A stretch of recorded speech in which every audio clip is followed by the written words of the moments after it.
네, 오늘 마태복음 19장 말씀을 통해서 예수님의 사역을 통한 교훈 15번째 말씀을 함께 보겠습니다. 오늘 말씀은 서론이 조금 깁니다. 그리고 본론의 말씀은 서론보다 짧습니다. 그래서 여러분들이 오늘 서론의 말씀을 중심으로 해서 말씀을 잘 들으시기 바랍니다. 먼저 서론입니다. 오늘 1절에 예수께서 이 말씀을 마치시고 갈릴리를 떠나 요단강 건너 유대 지경에 이르니라 그랬습니다. 오늘 이 1절 예수님의 여정에 숨겨진 비밀이 무엇인가 입니다. 성지순례를 가보지 않았다면 제가 이 말씀을 잘 이해하지 못했을 것인데 성지순례를 갔다 오니까 이 말씀의 여정이 정확하게 이해가 됐습니다. 예수님께서 갈릴리로 요단강을 거쳐서 유대 지경에 이르렀다는 것은 거기에 지금으로 말하면 한 나라가 생략되어 있는데 그게 바로 요르단입니다. 그러니까 예수님이 갈릴리에서 요르단을 거쳐서 그리고 요단강 편에 와서 국경을 넘어가지고 다시 유대 지경으로 넘어오셔야 되는 여정입니다. 우리가 아무리 생각해봐도 예수님의 여정이 갈릴리에서 사마리아로 그리고 유대로 가셔야 되는데 오늘 예수님의 이 여정을 사복음을 통틀어서 잘 살펴보면 예수님의 여정이 갈릴리에서 요르단을 거쳐 그리고 요단강에서 국경을 넘어 이제 그 당시에는 이방인 땅이겠죠. 거기를 넘어서 그리고 유대 지역에 이르렀다가 그리고 다시 예수님이 그 유대 지역에서 사마리아를 거쳐서 다시 갈릴리로 돌아가시는 이 여정입니다. 이 여정에 대한 내용들이 오늘 말씀의 마태복음 19장과 요한복음 4장에 보면은 이 말씀의 여정이 있습니다. 예수님의 여정이 주는 교훈이 무엇인가? 이게 오늘 우리가 볼 서론의 내용입니다. 첫 번째 질문은 왜 예수님은 갈릴리에서 사마리아를 거쳐 유대로 가신 것이 아니라 예수님께서 요르단을 거쳐서 유대로 가신 것인가 하는 것입니다. 예수님의 첫 번째 여정은 요한복음 2장에 보면 예수님의 제자들이 요단강에서 세례를 주고 있는 것을 볼 수 있습니다. 갈릴리부터 이방인 땅에 있는 자들에게 복음을 전하고 그들을 구원하시고 그들에게 회개의 세례를 주시기 위해서 예수님께서 이방인의 땅을 돌아서 유대에 이루고 있는 것을 보게 됩니다.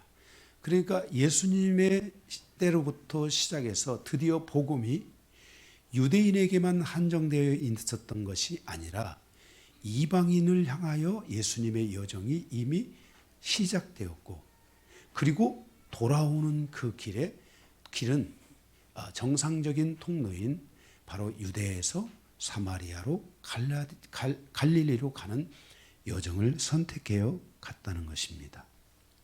그래서 두 번째 질문은 왜 예수님은 왔던 길로 다시 유대로 가시지 않고 이번에는 유대 땅, 그 이스라엘 땅의 정상적인 루트인 사마리아를 거쳐서 갈릴리로 가신 것인가 하는 것입니다. 예수님의 이 여정에 이어진 이 결실은 예수님이 첫 번째 여정은 사마리아로 오지 않고 요르단을 거쳐서 요단강에서 이렇게 그 유대를 넘어오시는 여정을 통해서 이방인들에게 복음을 전하시는 여정을 주님이 선택하셨고 돌아가시는 여정에서는 예수님께서 요한복음 4장에 보니까 사마리아를 거쳐서 가시는데 예수님의 여정이 사마리아에 머무르신 것을 보게 됩니다. 사마리아에는 잃어버린 영혼들이 그곳에 있었는데 단순히 잃어버린 영혼을 향하여 구원하시기 위해 가신 것이 아니라 하나님의 말씀의 뜻을 따라갔고, 그리고 하나님의 말씀을 붙들고 있는 사람들이 사마리아 성에 모여 있었다는 것입니다. 제가 이 부분은 요한복음 강해 4장을 통해서 제가 아주 너무 자세하게 말씀을 다 드려서 여러분들이 찾아보시면 알지만, 그래도 제가 조금 그 요한복음의 말씀을 가져왔습니다. 사마리아 성에 예수님께서 가셔서 그곳에 하나님의 하사품을 내려주시는데, 하나님의 말씀을 붙잡고 메시아를 기다리는 사람들이 있는데, 그 메시아를 기다리는 그 사람들에게 예수님이 메시아이고, 메시아가 오셔서 이제 사단을 진멸하고 그 땅에 고통받고 어렵고 힘든 영혼들을 구원하며 승리의 놀라운 역사를 가져오셨기 때문에, 그리고 그 주님 메시아를 기다리는 사마리아 성이 이미 주님이 가시고 있다는 것은 이미 그 땅에 하나님의 놀라운 승리가 예정되어 있고 선포되었기 때문에 그 사마리아 성은 다시 살아날 것이고, 그 결과물이 있기 때문에 예수님이 그 땅에 가신 것은 그 결과를 보기 위해서 가신 것이고, 그리고 그 땅에 하나님이 하사품을 내려주시는 것을 보게 됩니다. 그런 내용들이 10절에 있는데, 10절에 하나님의 선물이라는 말이 나오는데, 이 말은 헬라어로 도레아라는 말로서 하나님의 하사품이라는 뜻으로 해석하는 것이 좋습니다. 하나님의 하사품을 주셨다는 것입니다. 그게 뭐냐면, 내가 누구인지 아느냐? 나는 너에게 하나님의 승리자에게 주는 하사품을 주는 자이다. 내가 그런 사람이라면, 그 하사품을 주는 사람이라면 너는 나에게 그 하나님의 하사품을 달라고 했을 것이다. 마침 그 여인이 예수님에게 물을 줄 수 있듯이 예수님은 그 여인에게 승리한 자에게 주시는 하사품을 줄 수 있는 분이라는 것을 예수님이 말씀하셨습니다. 이런 하사품에 대한 이야기는 에베소서 4장에 보면은 하나님의 하사품이 무엇인지를 자세히 설명하고 있습니다. 예수님이 주시는 하사품은 무엇입니까? 그것은 목마른 자에게 주시는 하사품이며 배고픈 자에게 주시는 하사품입니다. 10절의 그 하사품은 예수님이 주시는 바로 생수다, 이렇게 말씀했습니다. 그런데 이 생수가 영생하도록 솟아나는 샘물이다. 그러니까 이 하사품을 받은 사람들은 그 마음속에 영생하도록 솟아나는 샘물을 얻게 된다.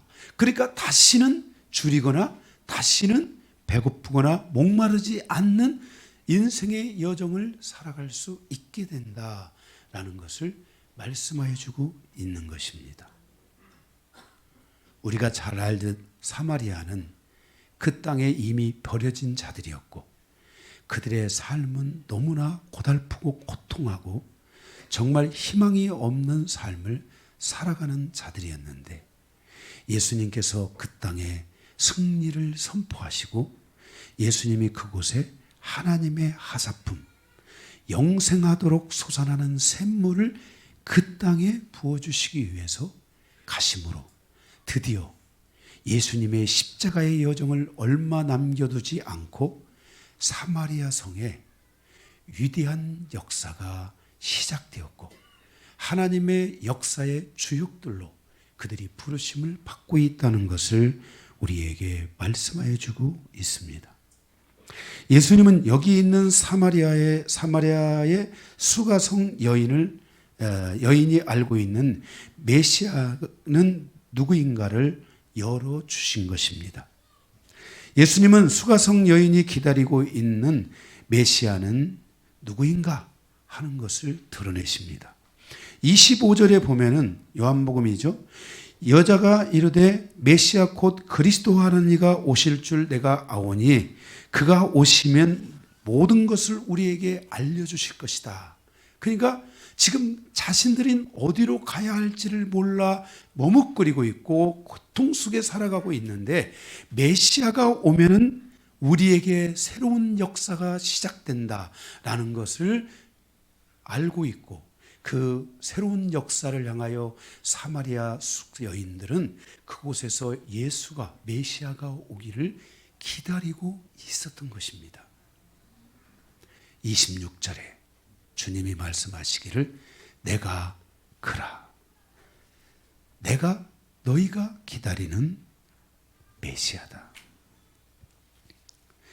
성경은 하사품을 주시는 예수님에 대해서 선지자들이 예언하셨습니다.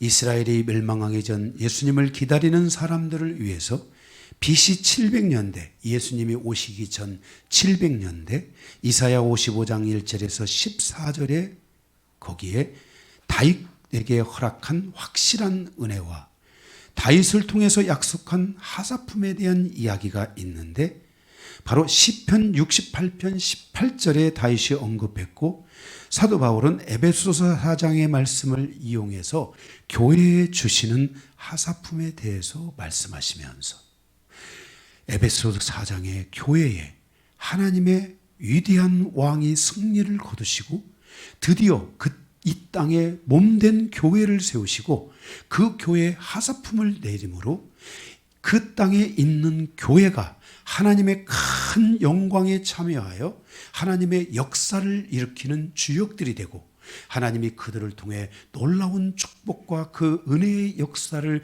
이뤄가게 되고 그 일을 위해서 교회 안에 직분자들과 필요한 모든 은혜들을 베풀어 주실 것이다.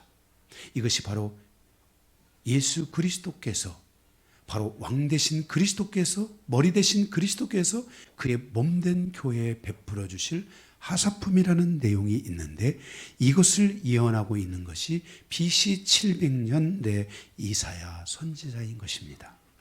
그리고 그 뒤로 100년이 지나고 나서 BC 600년대에 에레미야 17장 13절에서 14절에 보면 이스라엘의 소망이신 여호와여 무릇 주를 버리는 자는 다 수치를 당할 것이라 무릇 여호와를 떠나는 자는 흙의 기록이 되오리니 이는 생수의 근원이신 여호와를 버림이니이다.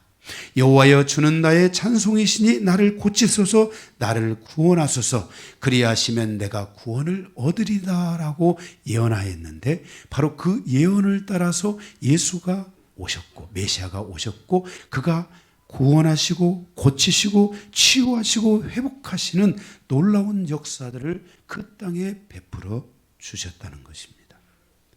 그리고 BC 500년대 그 뒤로 또 100년 더 내려오면은 스가랴서의 13장 1절에 그날에 죄와 더러움을 씻는 셈이 다윗의 족속과 예루살렘 주민을 위하여 열리리라 라고 말씀하셨는데 이 말씀이 기록된 대로 사마리아에 사는 사람들 그들은 원래가 북이스라엘 사람들이요 앗수르에 의해서 처참하게 찢겨지고 버림받아서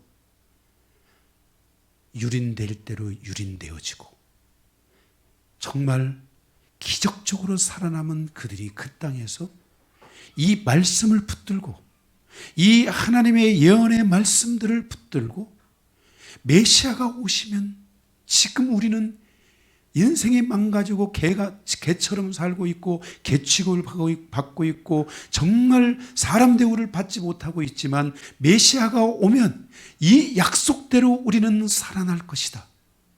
이 약속대로 우리에게 하나님의 구원의 은총과 치유의 은총과 축복의 은총이 이루어지게 될 것이다 라는 것을 믿고 그 백성들이 그곳에 기다리고 있는데 예수님이 십자가에 돌아가시기 전 6개월도 아니 어쩌면 3개월도 채 남지 않은 시간에 예수님의 여정이 저쪽 왕의대로 요단 갈릴리를 건너 왕의대로 쪽에 있는 요르단 지역에 들어가 이방인들에게 복음을 전하고 그래서 하나님의 복음이 유대인에게만 있는 것이 아니라 이방인에게도 있다는 것을 예수님이 드디어 그것을 드러내시기 시작하고, 그 이방인들을 중심으로 세례를 베푸는데 이제 예수님이 베푸는 게 아니라 제자들이 그곳에서 세례를 베풉니다.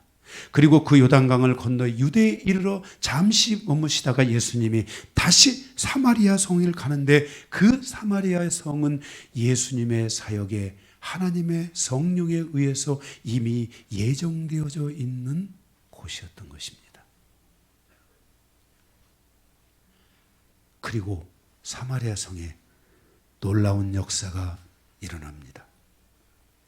하나님의 백성으로서 자기 영혼에 대한 갈증을 가지고 있는 사람들에게, 하나님을 갈망하는 사람들에게, 하나님의 말씀을 갈망하는 사람들에게, 자신의 죄와 자기의 악함에 대하여 회개하는 사람들에게, 자기 인생사의 죄와 더러움에 대해서 그것을 씻어내고자 하는 사람들에게 이 하사품을 주시겠다고 선지자들이 예언하였는데, 이 말씀에 의지하여 사마리아 성은 아무도 모르게 그 메시아가 오기를 기다리고 있었습니다. 그래서 요한복음 4장 15절에 그 여인이 이렇게 말합니다. 주여, 그런 물을 내게도 주시옵소서. 지금 이 말씀은 우리에게도 동일하게 적용되어져야 합니다. 나에게 이런 목마름과 배고픔이 있습니까? 자기 자신을 돌아보고 자신의 죄악과 더럽혀진 인생사를 돌아보고 하나님 앞에 엎드려 있습니까? 여러분은 하나님이 필요하십니까? 자기 안에 하나님의 임재가 없음을 느끼고 하나님의 임재로 덮어달라고 간구하고 있으십니까? 자기 안에 하나님의 말씀이 없으며 그 말씀이 성취되고 있지 않음을 깨닫고, 나도 그 말씀을 원하며 나의 인생사의 여정에서 하나님의 말씀이 성취되기를 내가 원하나이다라고 간절히 기도하고 있으십니까? 그리고 그 말씀을 깨닫기를 원하고 말씀에 대한 고통이 있고 그 마음을 하나님 앞에 올려드렸습니까?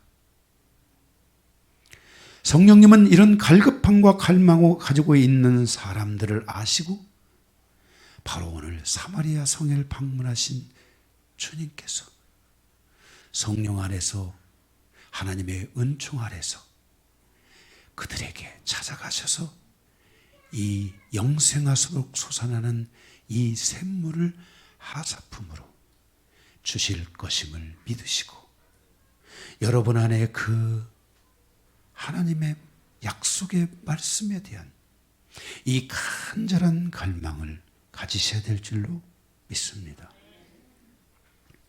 사마리아 여인들의 불쌍한 인생사에서 피어난 축복의 그들의 꽃들이 이제 피어나기 시작합니다.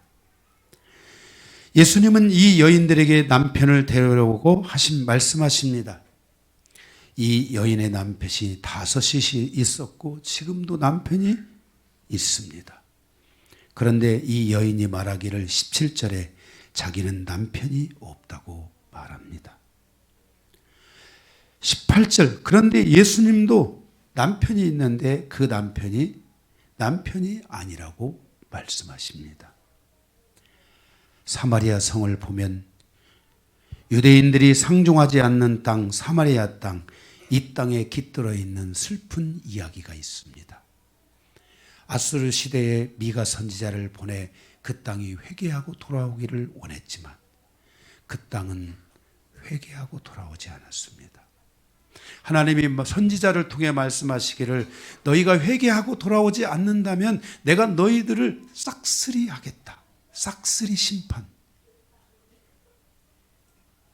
싹쓸이 심판을 하십니까? 성경은 예언하기를 메뚜기가 먹고 파충이가 먹고, 나중에 메뚜기도 4종류가 있는데 마지막 메뚜기는 뿌리채 먹는, 뿌리를 갉아먹는 메뚜기가 있어서 재생이 불가능한 상태가 된다는 것을 예언하고 있습니다. 하나님께서 선지자를 보내 이렇게 강력하게 예언하셨지만 북이스라엘은 회개하지 않았습니다. 그래서 그 당시 시대의 가장 강력한 군대인 아수르 군대를 보내서 그것을 완전히 싹쓸이하는데, 건물들이 있는데 건물들이 다 타고, 비유로 말씀하시기를 타다 남은 나무들이 있다. 바로 이곳에 살아남은 그 사마리아 성에 존재하는 사람들, 그 중에 여인들은 타다 남은 숫덩이와 같은 존재들이었습니다. 그 땅에 아수르가 와서 그 땅에 여인들을 짓밟아서 이놈이 짓밟고 저놈이 짓밟고 이놈이 짓밟고 또 저놈이 짓밟고 자기들이 원하는 대로 다 짓밟아서 이 여인만 남편이 5이 아니라, 이 여인만 지금 살고 있는 남편도 자기 남편이 아니라 그 땅에 살고 있는 수없이 많은 사람의 여인들이 진짜 남편이 없었던 것입니다. 700년 동안을 짓밟혔습니다. 아수르의 유대인 말살 정책에 의해서 철저하게 이렇게 짓밟혔습니다. 그런데 그들 중 일부가 사마리아 성에 와서 머물며 그 절망과 그 고통의 상황 속에서 자신들의 이 고통과 절망을 풀어줄 수 있는 분은, 자신들이 회개하지 않음으로 당했던 이 고통과 아픔을 풀어줄 수 있는 분은 메시아밖에 없다고 믿고, 하나님의 선지자들을 통해서 예언한 그 말씀을 붙들고 그들이 그 사마리아 성에 머물러 있었던 것입니다. 이 사마리아 성은 옛 북이스라엘의 수도입니다.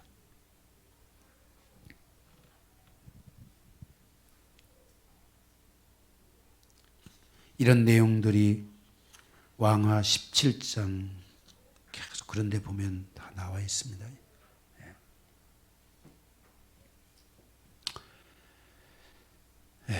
말 그대로 정말 그 땅은 더럽혀진 땅입니다.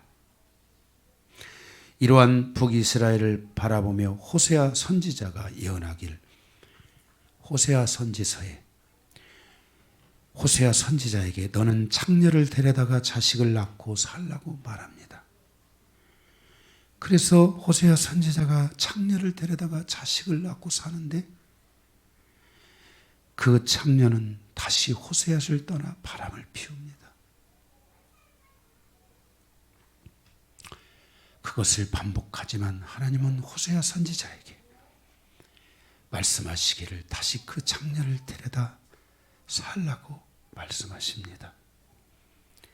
제가 그래서 구약의 이야기를 하나님의 사랑의 슬픈 이야기라고 그렇게 이름을 지은 것입니다.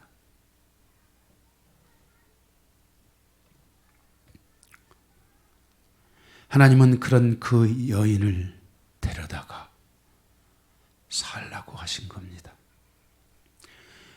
이것을 통해서 사마리아의 여인들이 겪게 될 아픔과 고통을 통해서 하나님 아버지의 사랑의 아픔과 고통을 알게 하시고 그리고 느끼게 하셨습니다. 그리고 그런 사마리아를 위해서 예언하십니다. 호세아 6장 7장을 말씀하십니다. 새까맣게 타버린 여인들, 호세아와 아모스 선지자를 통해서 회개하고 돌아올 것을 다시 촉구하십니다.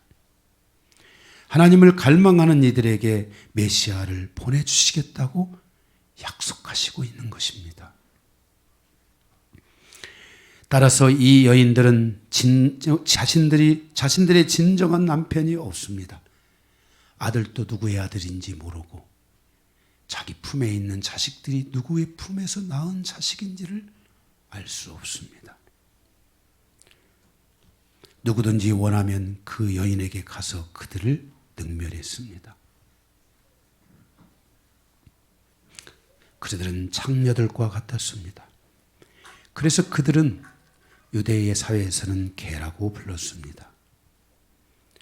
그들에게 그렇게 사는 것이 자기의 목숨을 지키는 거였으며 자기의 영혼을 지키는 것이었습니다. 그리고 호세아 선지자를 통해서 예언하고 있는 것처럼 그들 가운데 자기 조상의 완악함을 깨닫고 하나님의 구원을 요청하는 사람들에게 메시아를 보내주시겠다는 그 약속을 믿고 그들이 그 성에 기다리고 있었던 것입니다.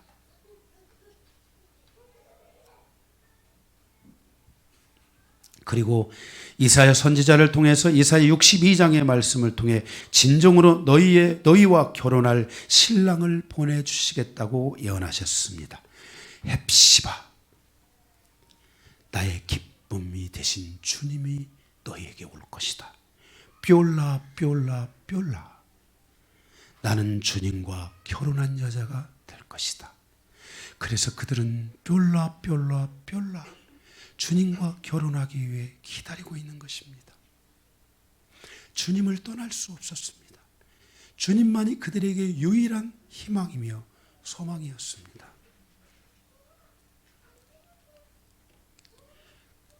이 여인들이 기다리고 있는 그 남편, 그래서 사마리아 여인들은 불행한 인생사에 피어난 축복의 꽃이 됩니다.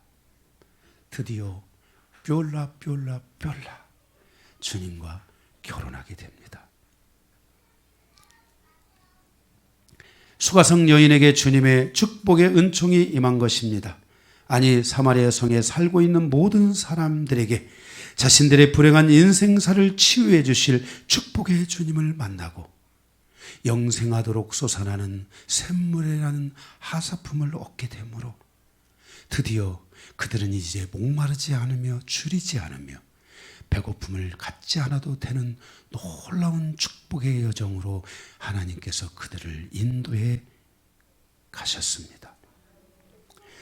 그 땅은 부흥의 땅이 되었습니다. 더 이상 저주받은 땅이 아니라 축복의 땅이 되었습니다. 다시 그 땅에 아름다운 사랑의 꽃이 피어나고 있는 것입니다. 사랑하는 성도 여러분, 우리의 삶의 여정에 우리는 주님을 향한 갈망이 얼마나 큰지, 우리 인생의 여정에 주님을 놓치는 것은, 주님을 잃어버리는 것은 사사시대와 같이 멸망으로 갈 수 있는 길이라는 것을 잊으시면 안 됩니다. 그래서 주님의 오늘 이 여정은 바로 요한복음 4장과 연결되어 있습니다. 예수님께서 갈릴리 건너 요르단으로 가서 요단강에 가서 요단강 국경을 건너 그곳에서 요단강 저편에서 이방인에게 세례를 주고 건너편에 와서 또 세례를 주고 유대 지역을 거쳐 다시 사마리아로 그리로 갈릴리로 돌아가는 이 고구마 원형 모양으로 예수님이 사역을 마치고 갈릴리에 이르시는 장면이 예수님의 오늘 이 여정이었습니다. 이 여정 속에서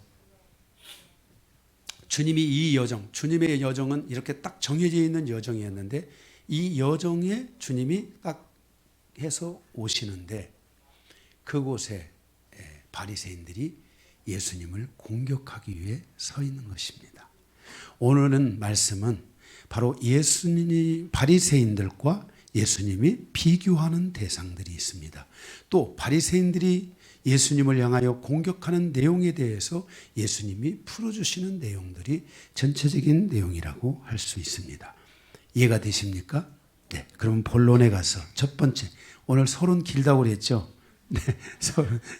서론이 길다고 그랬습니다. 네. 자, 첫 번째, 예수님의 첫 번째 여정에서 바리새인들의 공격을 통해서 주시는 교훈입니다. 1절에서 12절입니다. 아마도 예수님을 따르는 무리 중에 남편을 버리고 예수님을 따르는 무들이 생겨난 것 같습니다. 예수님을 지금 예수님이 가는데 남편 다 버리고 예수님을 따라가는 사람들이 생겨요. 그것을 본 바리새인들이 저들이 가정을 지키지 않고 예수님을 따라가고 있구나, 이렇게 간파하여 예수님을 공격하는 것입니다. 그러면서 이혼에 대한 이야기를 하며 주님 이들이 이렇게 예수님을 따라다니고 이렇게 하는데 이들이 이혼을 해도 되겠습니까? 이렇게 묻는 겁니다. 네, 거기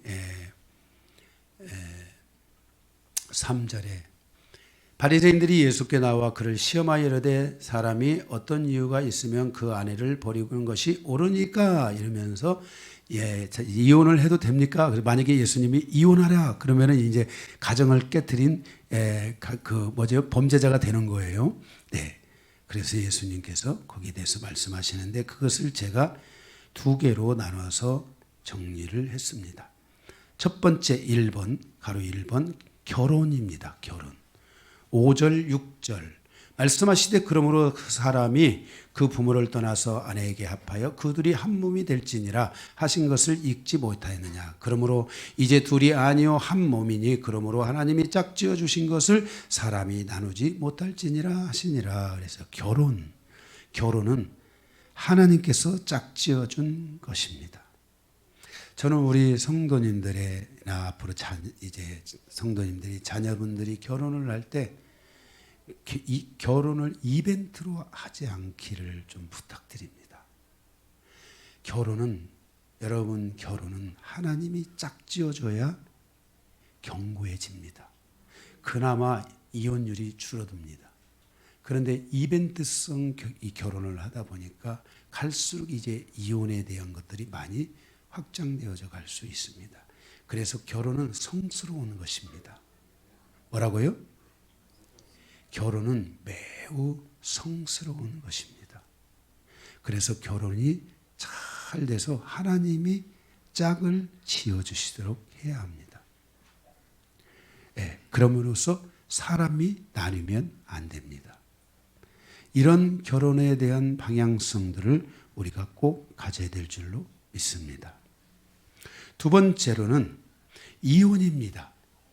8절에 이혼. 주님이 모세의 말씀을 통해 이혼을 허락하셨는데 그게 뭐냐면 너희의 완악함 때문에 이혼을 허락했다 그랬습니다. 바리새인을 포함한 종교 지도자들과 율법에 묶여서 하나님의 복음을 받아들이지 않고 있는 완악한 자들에 대해서 하나님께서 이혼을 허락하셨다고 말씀하고 있습니다.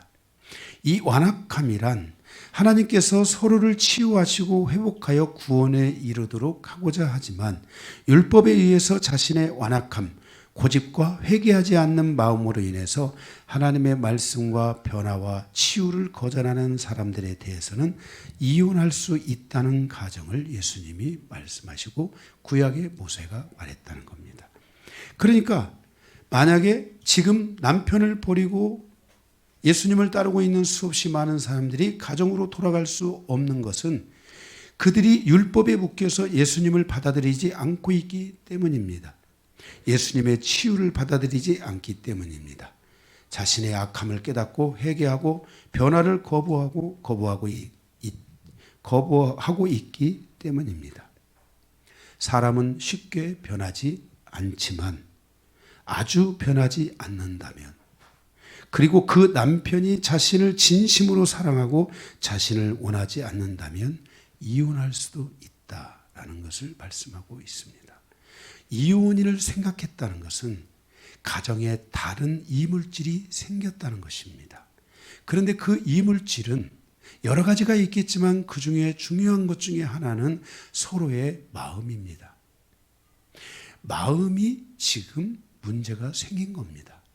그래서 만약에 이혼을 하기로 했다 할지라도 내가 변화가 되겠어, 내가 바꿔지겠어, 분명하게 바꿔지겠어, 다시 새롭게 시작하는 마음으로 나를 새롭게 바꾸겠어라는 마음을 서로가 연다면 완고하지 않은 것이기 때문에 하나님이 합한 것을 나눌 수 없다는 것입니다.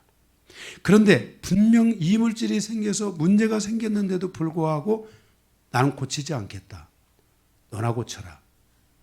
이렇게 하면서 완고한 마음을 계속해서 가지고 가며 변화되지 않는다면 그 완고함 때문에 내가 이혼을 허락한 것이다 라고 하나님께서 말씀하여 주고 있는 것입니다. 참고만 하시기 바랍니다. 그러므로 우리 부부 되신 여러분, 변화되기를 갈망하시면 하나님은 여러분의 결혼을, 이혼을 허락하지 않을 것입니다. 만약 여러분들이 변화되기를 거절한다면 이것은 성경적으로 매우 합법한 과정일 수도 있다는 것을 기억하고, 서로가 모르는 사람끼리 만났다면 이제 50대 50이니까 나도 50%는 변해야 되고 상대도 50%는 변해야 됩니다. 그래서 서로 노력하는 결과로 가정이 유지되고 가정이 지속되고 가정이 계속해서 갈 수 있다는 것을 아셔야 됩니다. 이러한 과정에서 여러분들이 서로를 향하여 이런 부분들에 대해서 뭔가를 사인을 줘야 됩니다. 나 변하고 있어. 나 변하고 있어. 변해야 됩니다. 인생에 물이 머물러 있으면 고여서 썩어버립니다. 변하고 있어야 됩니다. 어떤 분이 이혼을 했는데 이혼을 하고 싶지 않았습니다. 그래서 그 남편이 변화되도록 자기의 모든 삶을 다해 남편이 변화되기를 위해 노력했습니다. 정말 그 아내가 자기를 희생하며 노력했는데 그런데도 그 남편이 변하지 않았습니다. 그래서 그 아내는 이혼을 했다고 합니다. 이혼하려고 한 게 아닙니다. 살려고 한 겁니다. 이런 마음만 있다면 여러분들이 서로 그 어려운 인생의 여정이지만 주님께서 여러분이 잘 살 수 있도록 도와주실 것이라고 믿습니다. 자, 우리 옆에 계신 분들을 바라보면서 50%는 나의 몫입니다 라고 마음속으로 말하고 변화되겠습니다. 네, 이렇게 좀 변화돼야 돼요. 변화돼야 돼요. 그러면 이혼율이 이 부분만 된다면 아마 이혼하지 않을 겁니다. 변화되는데 왜 이혼을 합니까? 어제보다 오늘 나은데 왜 이혼합니까? 그죠? 예, 그래서 이렇게 서로가 계속 변화될 것을 은연중에 말해야 됩니다. 응? 나 변화되고 있어. 예, 이렇게 계속 말을 해줘야 됩니다. 아멘? 저희 아내한테 물어보십시오. 제가 늘 변화되고 있다는 것을 사인을 줬는지 안 줬는지. 예, 제가 30년 넘게 살아오면서 계속해서 제가 여보, 내가 변하고 있어. 내가 변하고 있어. 내가 변하고 있어. 이렇게 사인을 준 거예요. 자, 할렐루야. 자, 어디에 했는지 지금. 네. 그래서 9절에 내가 너희에게 말하노니 누구든지 음행한 이유에 아내를 버리고 다른 데 장가드는 자는 가늠함이라 그랬습니다. 그 당시 많은 사람들이 아내를 무시하고 아내를 향해서 율법적인 요구에 의해서 아내를 가두고 남자들이 중심이 된 삶을 살아감으로 그들을 향해서 이혼을 할 수 그렇게 살아감으로 인해서 그들을 향해 이혼을 할 수 있다라는 것을 주님이 전제로 말씀하여 준 것입니다. 그러니까 아내를 가두고 남자들은 나가서 지 맘대로 사는 겁니다. 남자들 회개 많이 해야 됩니다. 남자들이 보면 자기가 굉장히 똑똑한 줄 알아요. 그런데 제가 여러분에게 이런 분이 계셨어요. 제가 지금 시간이 가더라도 이런 분이 계셨어요. 아내가 있을 때 가정이 정말 어렵고 힘든데도 돌아갔어요. 그게 남자가 생각하기를 자기 힘인 줄 알았어요. 그런데 정말 어떤 상황이 돼서 이분이 그 아내가 주님 품으로 갔어요. 그러고 나서 가정이 드디어 문제가 생기기 시작했어요. 그 가정의 자리에 모든 근가는 것을 다 맡고 있었던 게 아내라는 사실을 깨달은 거예요. 그래서 이 남편이 정말 수없이 많은 시간을 힘들고 고통하고, 정말 아내가 없으니 자녀의 문제, 가정의 여러 문제들이 자신 앞에 다가왔는데 그것을 본인이 감당을 못하는 거예요. 이런 말이 있잖아요. 과부는 혼자 있어도 깨가 서말이요. 호레비는 이가 서말이다. 우리 남자들 정말, 제가 우리 남자들 보면은 너무 어리석어요. 정말 어리석습니다. 네, 이제는 정말 저도 정말 제가 전에 제가 이 아내하고 살아오면서 제가 초기 때는 거의 꼬리가 하늘로 솟아 있었어요. 요즘은 제가 이렇게 반은 내려왔습니다. 더 꺾어져야 되는데 참 이게 가정을 이게 리더해야 된다는 그 어떤 명분 때문에 제가 조금 덜 내렸는데 더 내려가야 됩니다. 예, 정말 우리 꼭 명심하십시오. 젊은 사람들은 삶에서 이 진정한 리더십이 내 아내가 나의 머리에 왕관을 씌워준다. 이거를 꼭 명심해야 돼요. 성경에 나와 있어요. 남편의 머리에 왕관을 씌워주는 분은 누구다? 아내다. 여러분, 남편들이 조금만 잘해보세요. 아내들이 이게 착착이 올라갑니다. 응? 예. 예. 그래서, 다 내려가셨어요? 잘하셨어요. 지금도 올라가 있으면 큰일 나죠.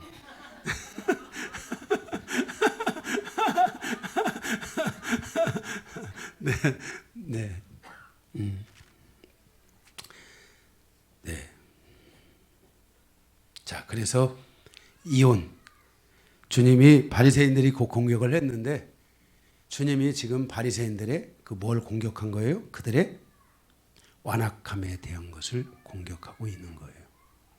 주님이 오셨는데도 이들이 이렇게 완악해서 계속 주님을 죽일 생각이나 하고 낭떠러져 떠밀 생각이나 하고 주님을 향해 돌 던질 생각을 하고 정말 하나님의 뜻을 방해하고 인자의 길을 막아서는 이 너무나 완악함을 가지고 있는 거예요. 그래서 주님께서 역으로 말씀하신 거예요. 너희들의 그 완악함 때문에 하나님이 이혼을 허락한 것이다. 이렇게 말씀하고 있어요. 네. 그래서 우리가 이런 말씀, 하나님의 말씀을 우리가 잘 새기면서 좀 반성하는 마음으로 삽시다. 두 번째, 자 2번 어린아이와 바리새인들과의 비교를 통한 교훈이에요.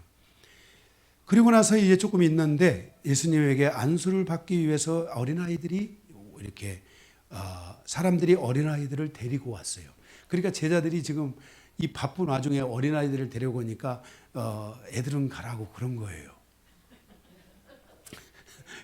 애들은 가라고 이렇게 한 거예요. 그런데 예수님께서 이 아이들을 비유해서 바리새인들을 빗대 말씀하시는 거예요. 어린아이와 같지 아니하면 하나님 나라에 들어갈 수 없다. 그런데 바리새인들은 이 어린아이에 비하면 어린아이는 순수하잖아요. 그런데 바리새인들은 닳도록 다른 사람들이에요. 어린아이는 금방 자신을 뉘우치고 주님 앞에 돌아오는데 바리새인들과 강경파 유대인들은 반성하고 돌아올 기색이 없어요. 결국은 여러분 예수님의 십자가의 사건이 기준이 되어서 바리새인들은 다 지옥 가잖아요. 그 추종자들은 다 멸망을 당하잖아요.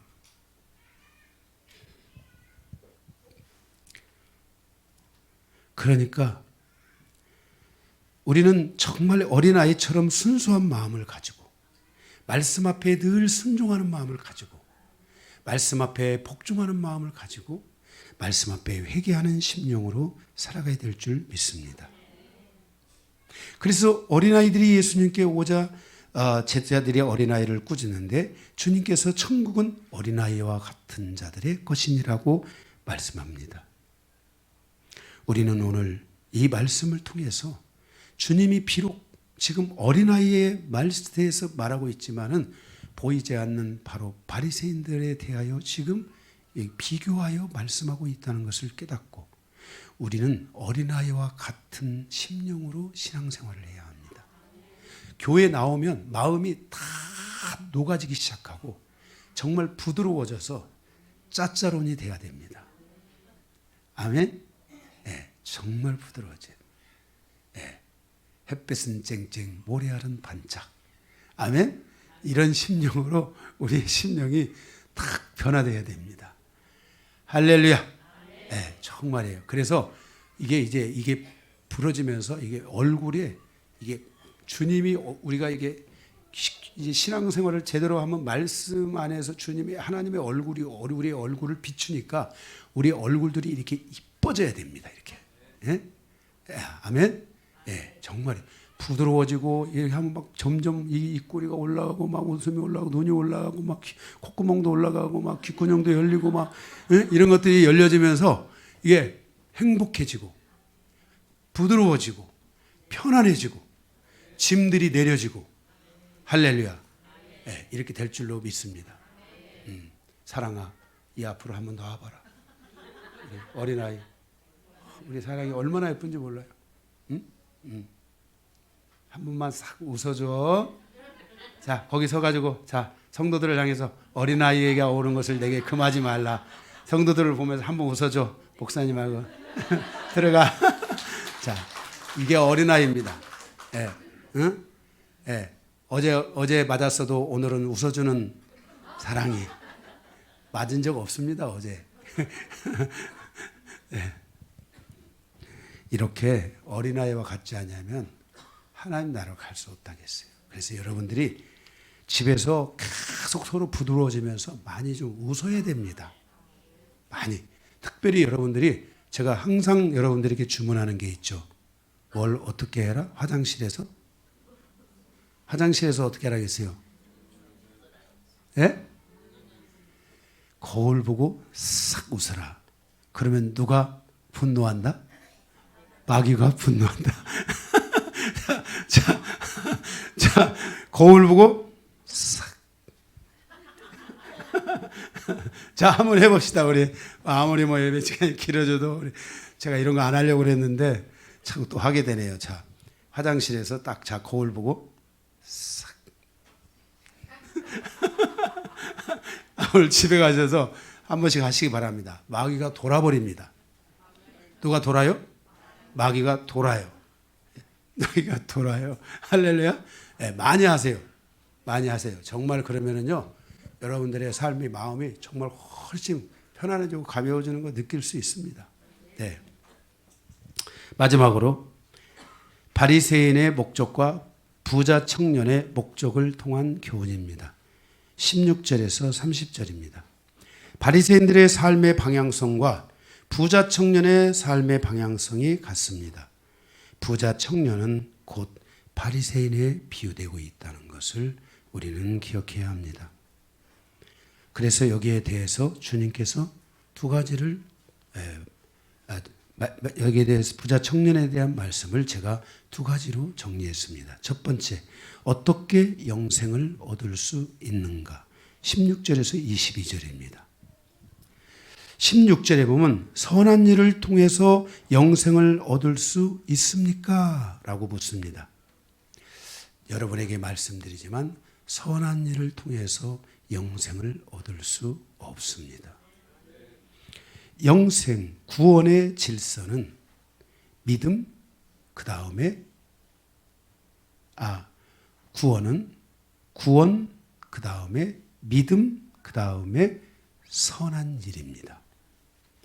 이걸 기차로 비유하면 구원은 기관차, 앞에서 그 엔진을 가동시키는 기관차.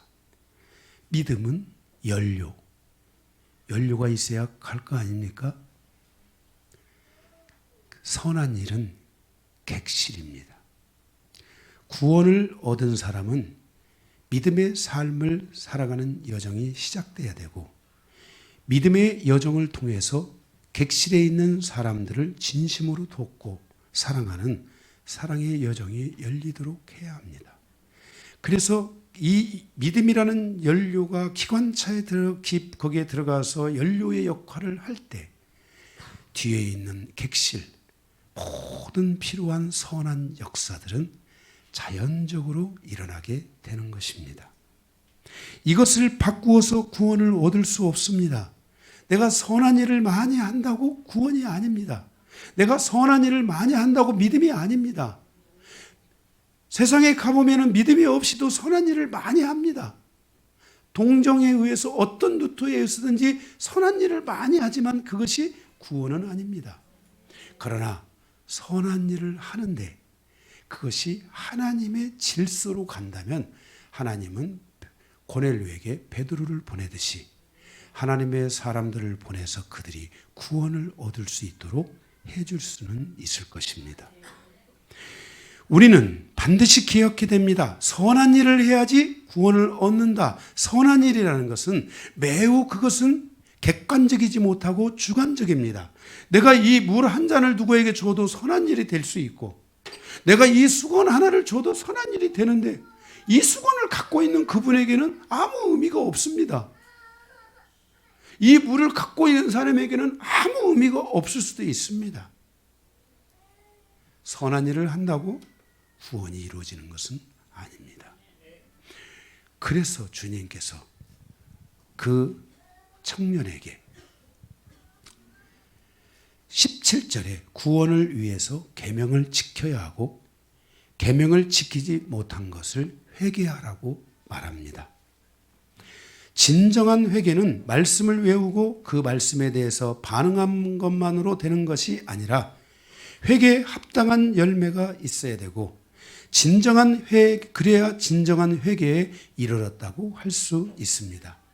회개의 열매를 거두기 위해서는 남의 것을 도둑질했다면 그는 그것에 대하여 회개하고 그 물질을 다시 그 사람에게 돌려주어야만이 진정한 회개의 열매가 있다고 할 수 있다는 것입니다. 부자 청년과 마찬가지로 바리새인들이 구원을 얻으려면 하나님의 말씀에 벗어난 것에 대해서 그들은 회개해야 했고 그 땅의 백성들에게 취한 물질을 그들은 다시 다 돌려줘야 됐습니다. 갈릴리의 지역의 땅들을 다 자기의 땅으로 만들어서 소작을 부리고 있는 그 악한 업주와 같은 그 주인과 같은 모습들을 청산하고 우리가 이제 성경에 불의한 청지기의 비유가 있는데 그게 지금 마태복음에 있는지 없는지 모르겠어요. 그 불의한 청지기는 뭐냐면은 전부 그 바리새인들이 불의하게 땅들을 다 자기 땅으로 만들어서 그것을 소작을 줘가지고 부려먹는데 그 소작을 줄 때 그 소작의 비율이 예를 들어서 50대 50이 정상이라면 이 사람들은 70대 30을 해가지고 자기들이 70을 먹고 저들을 30을 하는데 그 30을 가지고 저들은 세금까지 내야 되는 겁니다.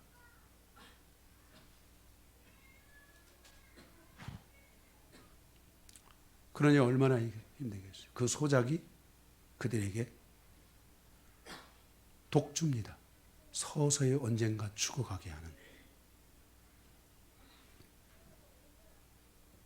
그래서 바리새인들은 그 계명을 따라 살아야 되고 그러기 위해서 계명대로 살지 않은 것을 회개해야 되고 자기들이 뺏은 것을 다시 그 백성들에게 돌려줘야 됩니다. 왜? 예수님이 그 땅에 오셔서 희년을 선포하셨기 때문에. 그런데 그 청년이 어떻게 영생을 얻을 수 있느냐고 물었을 때 주님이 계명을 지키라고 말씀하신 것처럼 바리새인들도 그 말씀대로 살아야만이 구원을 얻을 수 있다는 것을 말씀하여 주고 있는 것입니다. 다시 한번 말씀드립니다. 구원이라는 과정 후에 믿음이라는 연료와 선한 일이라는 질서 안에서 이루어져 가는 것이지 선한 일을 한다고 구원이 이루어지는 것은 아니라는 것을 기억해야 합니다. 그러므로 계명을 지키고 그 계명을 따라 합당한 회개와 삶을 살 때 구원이 있을 수 있다는 것을 말씀해 주고 있습니다. 두 번째, 부자들은 바리새인들은 돈을 너무 사랑함으로 하나님 나라에 들어갈 수 없다고 말씀하고 있습니다. 25절에 제자들이 마음에 찔렸습니다. 25절에 제자들이 듣고 몹시 놀라 이르되 그렇다면 누가 구원을 얻을 수 있으리까? 그랬습니다. 제자들이 왜 마음에 찔렸을까? 그것은 왜냐하면 제자들 자신들도 세상에서 한 자리하고 예수님을 통해서 부귀영화를 꿈꾸었고 그를 정치적인 왕으로 세워서 자기들이 좌편 우편 이렇게 해가지고 자기들이 한가닥 해먹고 이제 어느 그때가 점점 다가오고 있다고 생각을 했는데 자기들도 좀 배고픔에서 벗어날 거라고 생각했는데 이 좀 밑에 나오지만 자기들이 예수님이 자기들을 새롭게 해줄 것으로 알고 자기의 모든 전 재산을 다 버리고 어부의 일도 버리고 모든 것들을 다 버리고 이제 예수님께 따라왔으니까 예수님이 뭔가 이제 나에게 새로운 역사를 주심으로 말미암아 내가 이제 잘 살 수 있을 것이라고 생각했고 이제는 뱃도 들이고 떵떵거리며 살 수 있을 것이라고 생각을 했는데 예수님은 충분히 그럴 능력이 있으신 분으로 확인을 했는데 예수님께서 청년 비유를 통해서 그런 자에게 구원이 없다고 하니까 자기들도 뜨끔 자기들도 구원을 얻을 수 없다고 생각이 된 것입니다. 26절 우리가 무엇으로 구원을 얻을 수 있으리요? 예수님께서 하나님을 의지하는 자들은 구원을 얻을 수 있다고 말씀하십니다. 27절 예수님은 우리는 모든 것을 버리고 예수님을 따랐고 새로운 나라를 세우고 그 주역으로 살고자 했습니다. 이제 우리가 가진 것이 아무것도 없습니다. 예수님 보십시오. 우리는 이제 가진 것이 아무것도 없으니까 버리고 온 것만큼 이제 주님이 100배, 60배, 그런 30배 이런 말씀하셨잖아요. 그러니까 이제 우리에게 물질해 준 100배, 60배, 아니 30배만이라도 이제 채워주셔야 될 거 아닙니까? 다 버리고 왔습니다. 우리 이제 아무것도 없습니다. 빈털털입니다. 28절 예수께서 말씀하시되 너희가 세상에서 모든 것을 얻을 수 없지만 너희들은 나와 함께 하늘에서 12보좌에 앉아 이스라엘의 12지파를 심판하게 될 것이다. 이렇게 주님께서 말씀하십니다.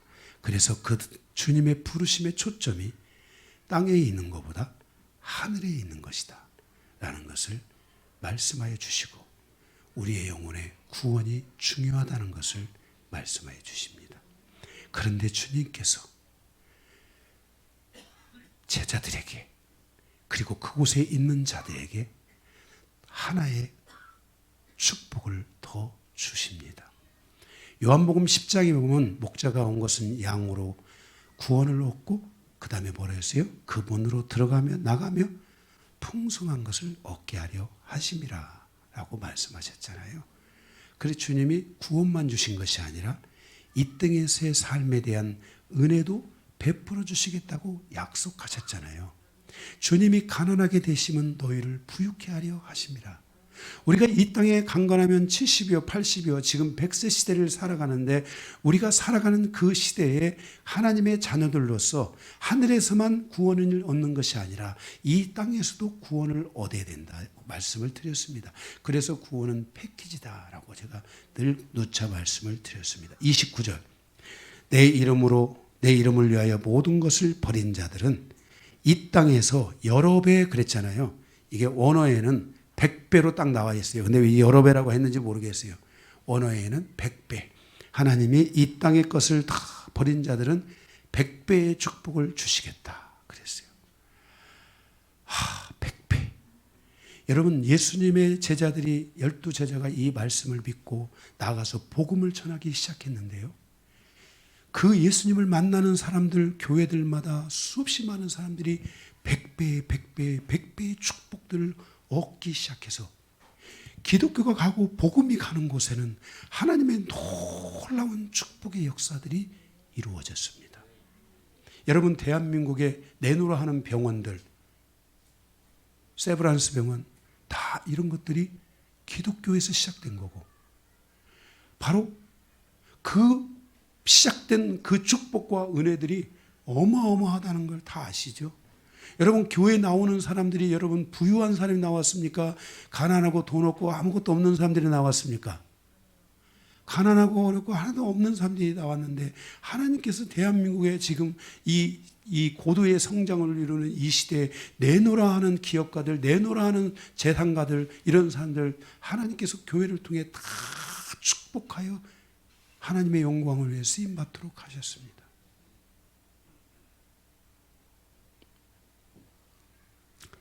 백배의 축복을 주시겠다는 주님의 이 약속을 하나 더 남겨주셨습니다. 그리고 백배의 축복만 아니라 영생을 상속하게 될 것이다. 하늘과 땅을 상속받는 자들, 여러분들은 그리스도 예수 안에서 하나님 아버지로부터 하늘과 땅을 상속받는 귀하고 복된 존재들이 된 것을 감사하고 여러분이 그것을 믿고 확신하며 나아가시기 바랍니다. 그러면서 마지막 한 절 더 하나 축복을 더 내려주시는데, 하나님의 나라를 상속받는 자들을 통해서 존재혁명이 일어날 수 있다. 이 말씀의 뜻은 존재, 먼저 된 자가 나중되고 나중된 자가 먼저 될 수 있다. 그러니까 뭐예요? 유대인보다도 이방인이 먼저 될 수 있다. 존재혁명이 일어난다면 이 모든 상황은 역전될 것이다 라는 것을 우리에게 말씀해 주셨어요. 여러분들의 삶에 그리스도 예수 안에 존재혁명이 일어나는 놀라운 여정이 되시기를 주님의 이름으로 축복합니다. 말씀을 마치겠습니다.